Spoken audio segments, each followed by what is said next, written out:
Hello everyone and welcome back to our YouTube channel. In this video, I'm going to show you how to fix Mastodon app not working.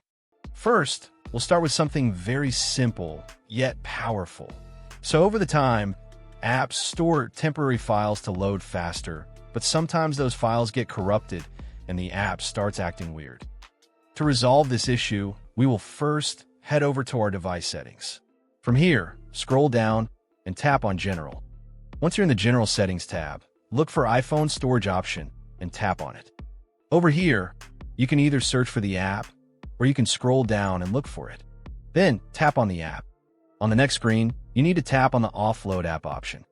A confirmation pop-up will come up. Now tap on the Offload app option here. It'll take a bit for processing, and then a reinstall button will show up. Simply tap on it to reinstall the app. This should resolve the issue, but if it doesn't, then you need to check if the app is running an older version.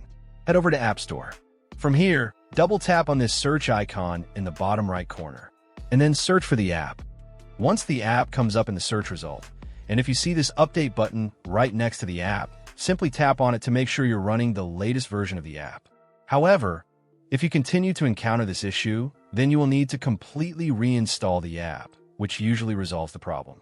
Head over to this screen the way we did before. And over here, tap on the Delete App option here to uninstall the app from your device. A confirmation pop-up will come up. Now tap on the Delete option here.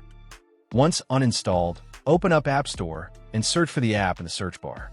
After the app comes up in the search result, simply click on this cloud icon to install it back onto your device. Hopefully, this resolves the issue. If it does, consider sending a super thanks to support our channel. And also don't forget to hit the subscribe button. We'll see you in the next video.